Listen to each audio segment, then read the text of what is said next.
استغفر الله العظيم الذي لا إله إلا هو الحي القيوم وأتوب إليه. استغفر الله العظيم الذي لا إله إلا هو الحي القيوم وأتوب إليه. أستغفر الله العظيم الذي لا إله إلا هو الحي القيوم وأتوب إليه. إلى حضرة النبي المصطفى رسول الله صلى الله عليه وسلم، وخصوصا إلى مصنف الكتاب، وخصوصا إلى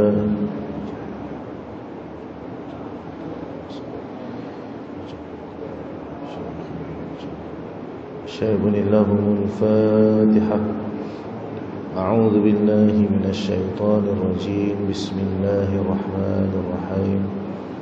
الحمد لله رب العالمين الرحمن الرحيم مالك يوم الدين. إياك نعبد وإياك نستعين. اهدنا الصراط المستقيم، صراط الذين أنعمت عليهم غير المغضوب عليهم ولا الضالين. آمين. أعوذ بالله من الشيطان الرجيم. بسم الله الرحمن الرحيم. الحمد لله رب العالمين، والصلاة والسلام على أشرف الأنبياء والمرسلين، وعلى آله وصحبه أجمعين. اللهم صل على سيدنا محمد الفاتح لما أغلق والخاتم لما سبق، ناصر الحق بالحق والهادي إلى صراطك المستقيم، وعلى آله حق قدره ومقداره العظيم. قال رب اشرح لي صدري ويسر لي أمري واحلل عقدة من لساني يفقه قولي. أحييكم بتحية الإسلام، تحية مباركة من عند الله، تحية الإسلام السلام. السلام عليكم ورحمة الله وبركاته.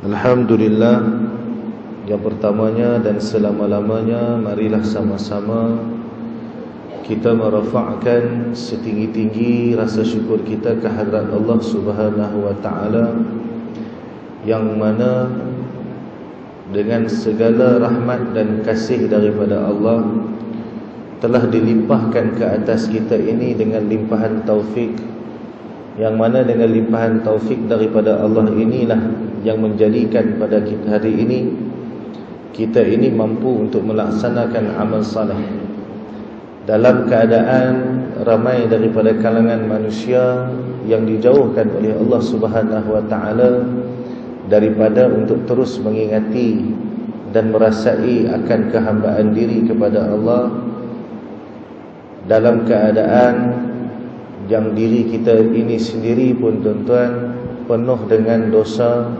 penuh dengan kesalahan yang pernah kita lakukan.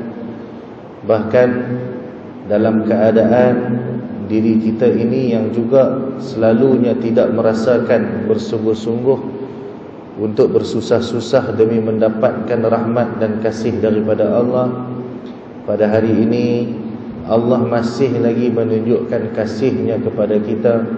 Allah masih lagi memberikan izin kepada kita untuk melaksanakan amal saleh. Maka atas kerana itu, ibu ayah yang dirahmati Allah Subhanahu wa ta'ala sekalian, sebagai seorang hamba, kita mestilah sentiasa merasakan perlunya kita ini akan pandangan kasih dan rahmat daripada Allah. Tak boleh dalam sehari pun, sekali pun dalam hidup kita ni yang kita merasa bosan untuk mengharapkan rahmat Allah. Kita kena sentiasa rasa kebergantungan. Kerana kita khawatir tuan-tuan, pada saat kita melupakan rasa kebergantungan, kehambaan kita kepada Allah, pada ketika itu Allah mencabut roh daripada jasad kita. Maka kita risau tempat kita di akhirat kelak bukanlah pada tempat orang-orang yang dikurniakan kebahagiaan. Maka ibu ayah dirahmati Allah Subhanahu wa ta'ala, saya berpesan pada diri saya terutamanya dan juga kepada diri tuan-tuan dan puan yang ada bersama-sama dalam majlis pada tengah hari ini, untuk sama-sama kita mengembalikan rasa syukur kita ke hadrat Allah. Mudah-mudahan dengan syukur yang kita kembalikan kepada Allah, Allah sudi untuk menambahkan lagi nikmat kebaikan ini di dalam hidup kita, insya-Allah. Amin ya rabbal alamin. Jadi bayah dirahmati Allah Subhanahu wa taala sekalian, hari ini hadis yang seterusnya yang hendak kita kongsikan, insya-Allah tuan-tuan, tak lama minggu depan Ramadan dan habis. Jadi Ramadan dan habis tuan-tuan, peluang nak buat baik, yang mana satu kebaikan dikurniakan ganjaran kebaikan yang berlipat kali ganda. Peluang ni dah nak habis tuan-tuan. Jadi saya mohon gunakan peluang ni dengan sebaiknya untuk memperbanyakkan amal soleh. Karena Ramadan depan belum tentu kita dijanjikan untuk bertemu dengan Ramadan. Kalau tuan-tuan nak sedekah tuan-tuan, inilah masa dia sedekah banyak-banyak. Tapi orang Melayu ni dia terbalik. Bila hujung-hujung Ramadan pakat simpan duit tuan-tuan. Pasal apa? Hari raya nak bagi duit raya dia kata. Tuan tukar kaedah. Kalau rasa hari raya tak boleh bagi duit disebabkan sedekah kita pada hari akhir Ramadan, maka kita tak payah bagi duit raya hari raya tuan-tuan. Bagi duit raya ke orang, bagi kuih raya ke orang. Sebelum Ramadan bagi siap-siap, habaq ni duit raya. Sebab apa? Ganjaran pahala dia. Tapi mustahil lah tuan-tuan, sebab sedekah tidak mengurangkan harta. Bagaimana dengan sebab sedekah menyebabkan kita tak boleh bagi sedekah lagi ke depan? Tidak. Jadi tuan-tuan gunakan peluang ni tuan-tuan. Perbanyakkanlah amal soleh sebanyak-banyaknya. Mengaji pun tuan-tuan, mengaji sungguh-sungguh. Pasal ganjaran pahala bagi orang yang mengaji dalam 10 akhir Ramadan tak sama dengan ganjaran orang yang mengaji selepas habis Ramadan. Baik. Sabda Nabi Muhammad sallallahu alaihi wasallam, "Ablighu hajata man la yastati'u iblagha hajatihi. Faman ablagha sultanan hajata man la yastati'u iblaghaha, thabbata Allah ta'ala qadamayhi 'ala as-sirati yawm al-qiyamah." Allahumma shalli ala sayyidina. Hadis riwayat At-Tabrani daripada Sayyidina Abi Ad-Darda. Sabda Nabi Muhammad sallallahu alaihi wasallam, "Ablighu hajata man la yastati'u iblagha hajatihi." Baik, Allahumma shalli ala sayyidina Muhammad. Sampaikanlah, maksudnya sampaikan ni kita tunaikan dengan cara dua. Kita tolong kabulkan ataupun kita menjadi asbab hajat itu dikabulkan. Allahumma shalli ala sayyidina Muhammad. Jadi Nabi bagi suruhan, kata suruhan, ablighu. Ablighu ni fi'al amal, maksudnya kata suruh. Nabi suruh. Jadi bila Nabi suruh, sebagai umat kena buat dah. Kena buat dah. Kalau kita Nabi suruh tak mau buat, jadi apa guna kita jadi umat Muhammad sallallahu alaihi wasallam? Tak.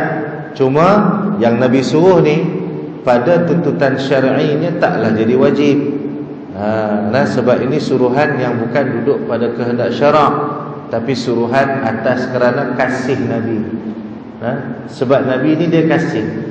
Jadi benda ni kalau siapa boleh buat, maka sebenarnya dia telah menzahirkan kecintaannya kepada baginda Nabi Muhammad sallallahu alaihi wasallam. Karena yang mencintai Nabi adalah orang yang sentiasa mentaati Nabi.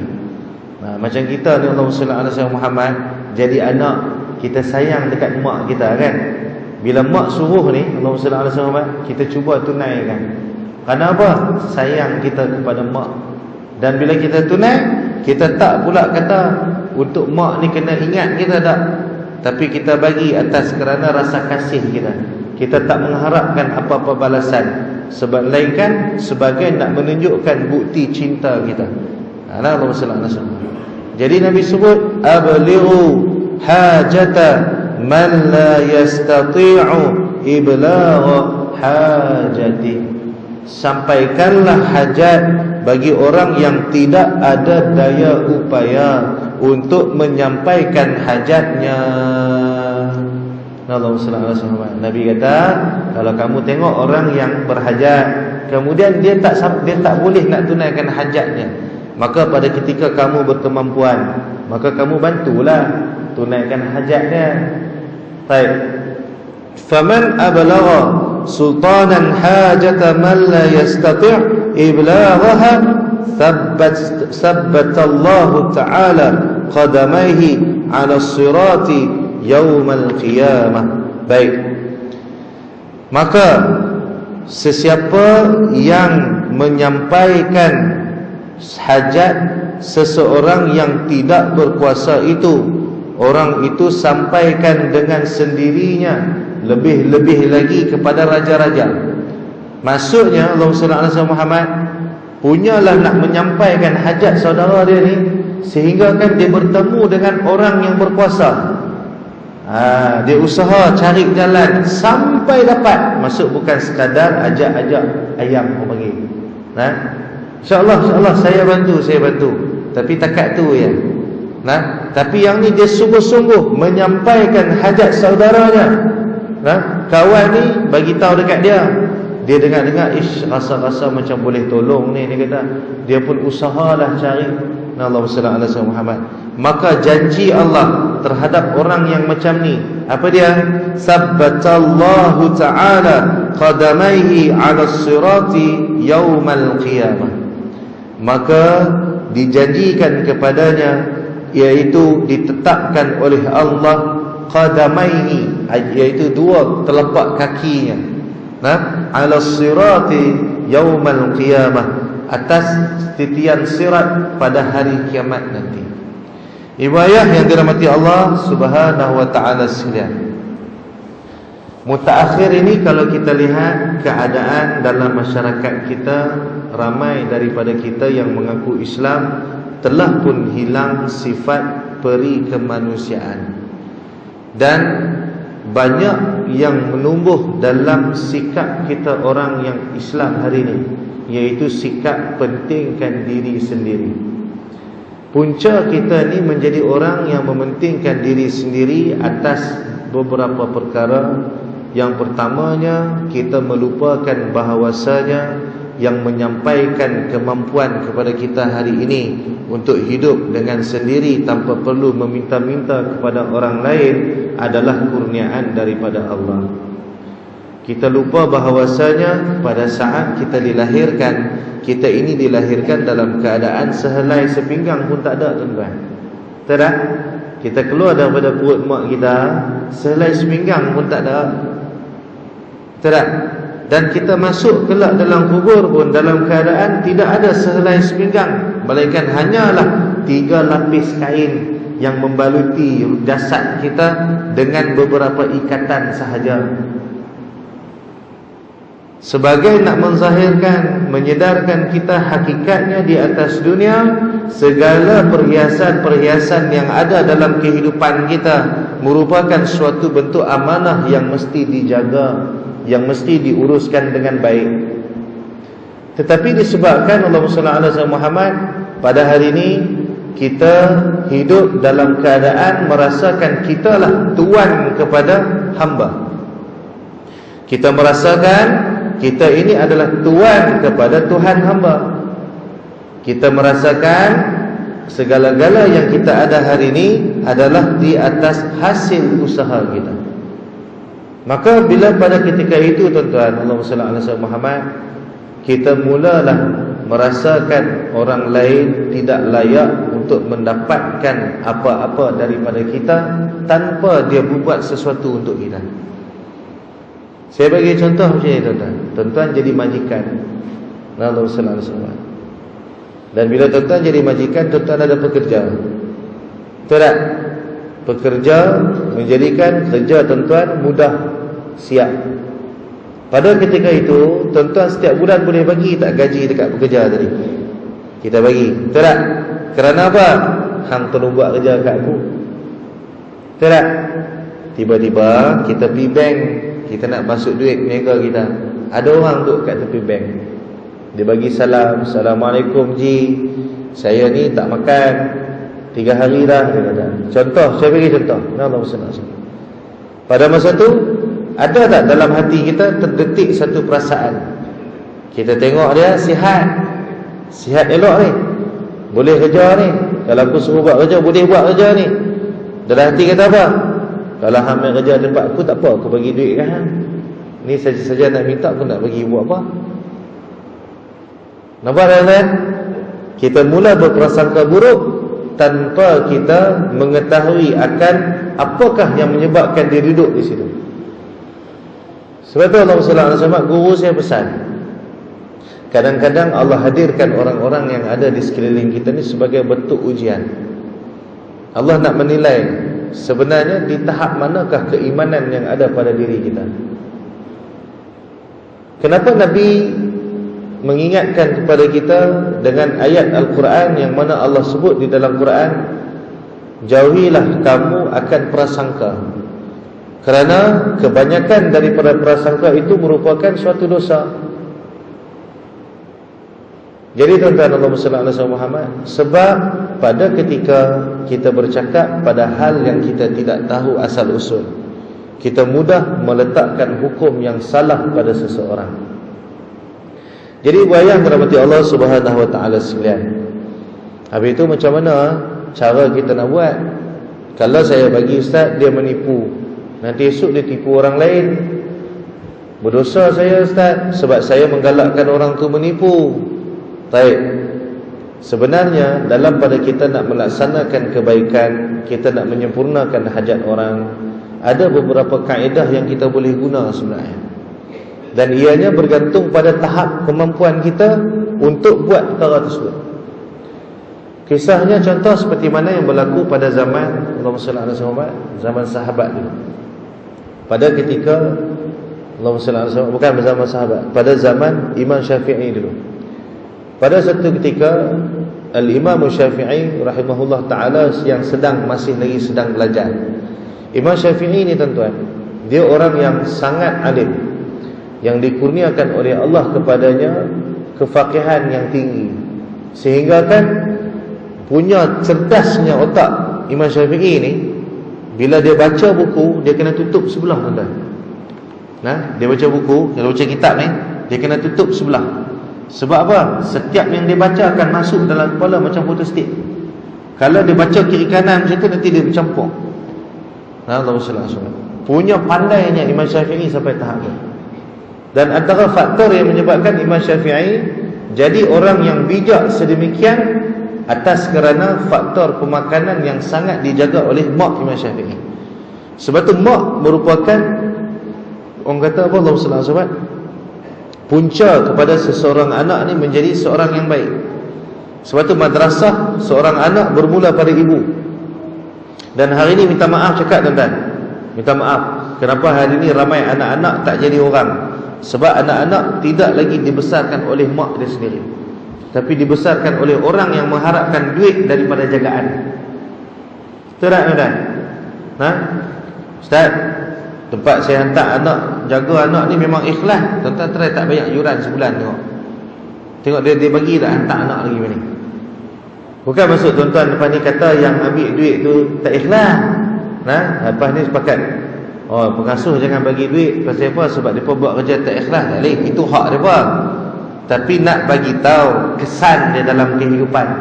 Bukan kita menuduh orang yang pengusaha ni tak ikhlas, tak, bukan. Tuan-tuan jangan salah faham.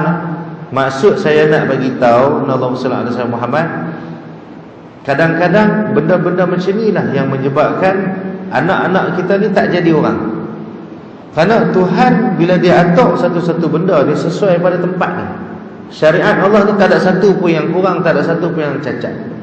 Guru saya kata, Allahumma salli ala sayyidina Muhammad, bagi isteri yang bekerja atas kerana nak menolong suami, sehingga mengabaikan tanggungjawab menjaga anak, maka guru saya kata eloklah dia berhenti kerja. Sebab apa? Tugas mencari nafkah adalah tugas suami. Manakala isteri ni tugas dia yang hakiki adalah menjadi madrasah kepada anak-anak. Allahumma salli ala sayyidina Muhammad. Dan anak-anak ni punya rapat dengan mak 9 bulan duduk dalam perut mak. Pasal tu anak-anak kalau lama tak jumpa mak macam mana pun, bila dia jumpa mak dia balik, dia akan cepat dekat dengan mak banding dengan ayah. Allah SWT. Tapi sebab kita ni nak melawan kehendak Tuhan, kerana sikap tamak yang ada dalam diri kita, maka kita pun pulun bekerja sampai mengabaikan tanggungjawab menjaga anak-anak. Nah, kita tak peduli anak tu boleh baca Fatihah ke tak pun tak. Kita dah penat kerja tuan-tuan. Bila balik-balik, anak tu nak ada lagi ke kita nak minta anak baca Fatihah, kita nak dengar? Tak ada lah. Nah, anak bising bagi handphone. Neng tengok handphone ni, duduk senyap anak tu. Akhirnya apa benda masuk dalam kepala dia pun kita tak tahu. Jadi madrasah bagi membesarkan anak ni, pokok dia duduk pada mak. Allah SWT. Jadi kalau nak kerja, boleh kerja, jangan sampai anak ni terabai. Bukan kata perempuan tak boleh kerja. Saya kata ustaz, kalau gitu kami nak pakai duit apa? Duit lakihan. Apa guna jadi isteri tak mau minta duit suami? Kan hari ni dia dah satu trend dah tuan-tuan. Trend dia kata sampai bila kita nak minta duit suami? Saya jawab balik tuan-tuan, kalau bukan isteri minta duit suami, nanti orang lain minta duit suami. Sebelum orang lain minta, baik kita sebagai isteri minta, itu hak kita. Dan tak menjadi satu kesalahan bagi isteri yang meminta-minta pada suami dia, sebab itu tanggungjawab suami. Cuma minta pada kemampuan suami. Suami gaji 1,500. Abang, sayang nak beli rantai gelang mah pulut dakak nak raya, harga 11,000. Janganlah. Minta pada kemampuan. Tak salah pun isteri minta pada suami. Allahumma salli ala Muhammad. Jadi nak kerja tak ada masalah. Baik, balik cerita Imam Syafi'i tadi. Jadi bila Imam Syafi'i rahimahullah ta'ala satu hari tiba-tiba mengapai susah masuk. Susah masuk ni bukan masuk apa yang tak ingat tak.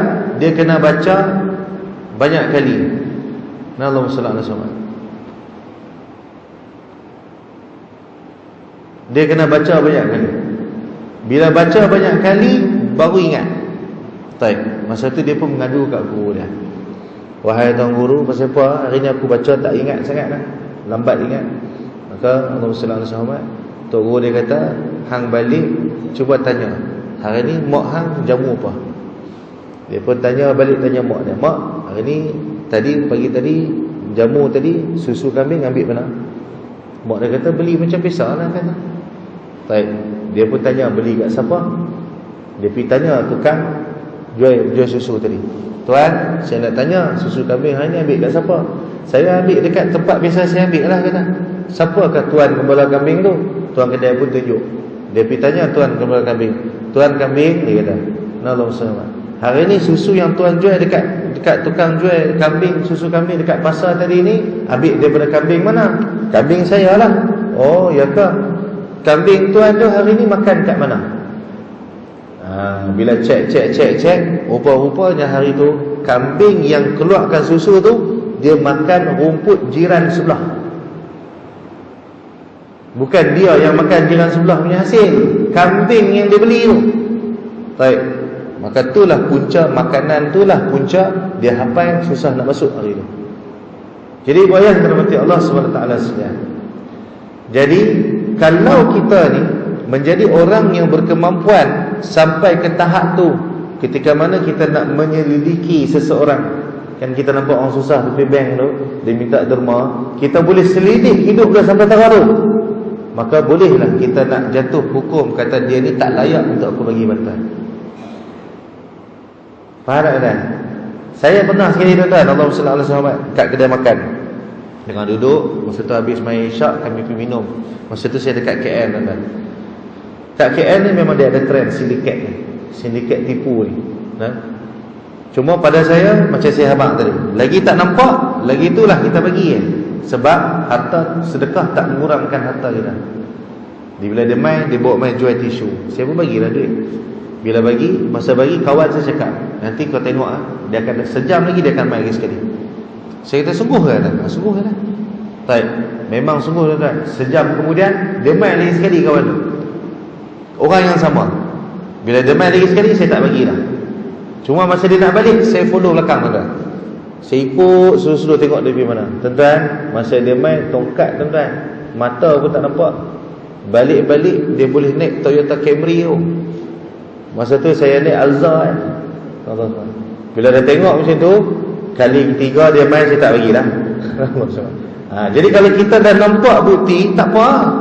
Masalahnya tuan-tuan, sebab kawan ni seorang kan, kita terus pukul rata, semua tipu. Yang ni salah. Allahu sallallahu alaihi wasallam. Yang ni salah tuan-tuan. Sebab apa? Sebab bila kita pegang macam ni tuan-tuan, akhirnya kita akan menjadi satu umat yang tidak lagi menjaga akan hak saudara Islam kita yang lain. Sebab tu dalam hati kita ni, Islam ni, Allah sallallahu alaihi wasallam, Nabi sangat-sangat larang kita ni mempunyai satu penyakit, nama dia penyakit hasad. Hasadlah yang menyebabkan kita tak boleh melihat kebaikan ada pada orang lain. Maka ibu ayah yang dirahmati Allah Subhanahu wa taala sekalian, pada kesempatan ini saya ingin mengajak tuan-tuan dan puan untuk kita ubah cara hidup kita. Pada kita nak menyampaikan hajat, tak semesti dengan wang ringgit. Kita boleh sampaikan hajat dengan berkongsi berita kepada orang lain. Dalam pada nak menyampaikan hajat, tak semestinya kita ni jadi orang yang menyampaikan, tapi kita boleh jadi orang yang memudahkan hajat itu sampai. Kita nampak ada orang nak mengaji agama, duit tak ada nak hantar. Kita tahu ada satu sekolah ni buat mengaji percuma tuan-tuan. Kita bawa anak kawan tu pergi tempat mengaji tu. Dan kemudian kita pula tolong tanggung dia. Tak apa, baju hang, duit belanja nak pergi, aku tolong cover. Yang penting anak hang boleh mengaji agama. Tentang itulah yang diajarkan oleh baginda Nabi Muhammad sallallahu alaihi wasallam. Jadi untuk itu ibu ayah dirahmati Allah Subhanahu wa taala sekalian, saya kira untuk kali ini sekat itu saja. Sebabnya nak mendapatkan keselamatan melintas di tiang sirat ni tuan-tuan. Allahu akbar. Tuan-tuan bayangkanlah sehelai rambut bulan 7. Nak masuk syurga tuan-tuan semua kena lintas neraka. Kita semua tuan-tuan, saya pun kena tuan-tuan. Dia nak masuk neraka ni bukan kata boleh kona kanan masuk pintu gate, dah masuk syurga dah. Masuk syurga tuan-tuan kena lintas neraka. Satu hadis Nabi tuan-tuan saya baca, depan Tuhan esok, belah kanan kita nampak amal soleh, belah kiri nampak amal jahat kita. Depan nampak neraka tuan-tuan. Nak sampai syurga kena lintas di tiang sirat yang mana sehelai rambut belah 7 tuan-tuan. Jadi tuan-tuan boleh bayang tak, agak-agak kalau Allah tak tetapkan hati kita di atas tiang sirat, macam mana agak-agak kita nak sampai ke sana? Tuan-tuan boleh bayang tak? Dan neraka tuan-tuan bukan luas sini ke depan tu. Tuan-tuan panjang neraka ni kan? Bayangkan dalamnya neraka, lebar neraka ni sama lebar dengan dalam neraka. Dalamnya neraka ni bila lepak batu daripada atas 70,000 tahun baru sampai ke dasar tuan-tuan. Maksudnya panjang mana tuan-tuan tiang sirat ni? Jadi kalau rasa-rasa kita ni memang takkan mampu melepaskan diri pada tiang sirat, mulai hari ni tuan-tuan, hajat orang-orang yang ada di sekeliling kita sampaikan dengan sepenuh hati. Kalau ada makcik sebelah nak pergi mengaji, tak ada kereta tuan-tuan, kita ada kereta, tolong bawa dia pergi mengaji. Kalau dia tak pandai tuan-tuan, buka Facebook, set dekat ada Facebook ni, ada kuliah, boleh mengaji online. Kita sampaikan hajat tuan-tuan, sampaikan hajat. Jadi tak mampu juga, paling kurang tuan-tuan setiap hari tuan-tuan angkat tangan, ya Allah, aku ni tak berkemampuan untuk menunaikan hajat orang yang ada di sekelilingku, ya Allah. Maka aku mohon dengan rahmat-Mu, Kau sampaikanlah hajat-hajat orang yang ada di sekeliling kami, ya Allah. Kau tunaikanlah hajat mereka, ya Allah. Kau lepaskan mereka daripada kesusahan, ya Allah. Kau sampaikanlah segala hajat mereka. Mudah-mudahan kami semua ni mendapatkan keselamatan di akhirat kelak, ya Allah. Paling kurang tuan-tuan, kita doa dengan sesungguh hati. Sebab apa saya cakap macam ni? Orang yang tak menjaga hak orang, dia tak mungkin boleh mendoakan kebaikan untuk orang. Sebab bila kita boleh doa ni, itulah kemuncak yang kita ni menjaga hak orang lain. Jadi insya-Allah tuan-tuan, mudah-mudahan Allah merahmati kita dan Allah menjadikan kita ni termasuk dalam kelompok orang-orang yang diringankan siksaan di akhirat, yang dijauhkan daripada kemurkaan dan diizinkan untuk ditetapkan hati dalam keimanan dan ditetapkan kedua tapak kaki kita untuk melintasi titian sirat.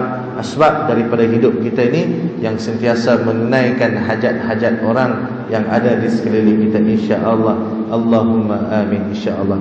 Jadi sekian tuan-tuan, saya rasa cukup sekadar tu. Jadi seperti biasa tuan-tuan, tolong doakan agar Allah mudahkan segala hajat saya, keluarga saya, dan juga anak-anak madrasah, dan juga sahabat-sahabat yang banyak membantu kami di madrasah. Dan mudah-mudahan dengan doa tuan-tuan, Allah kabulkan hajat kami dan Allah mudahkan apa yang kami rancang. Dan insya-Allah tuan-tuan, lepas raya saya hajat nak mulakan pembinaan Musalla Miftahul Jannah. Ya tuan-tuan tolong doa aja, dan tolong doa. Tuan-tuan tak bagi duit pun saya tak kisah tuan-tuan. Sebab saya memang tak buat tabung tuan-tuan. Jadi tuan-tuan tolong doa hari-hari tuan-tuan. Ni 10 malam akhir ni kan. Tuan-tuan tolong doa hari-hari, tolong doa. Ya Allah, kau kabulkanlah hajat Ustaz Rasdan. Abang ni tolong doakan. Insya-Allah dengan berkat doa tuan-tuan Allah mudahkan.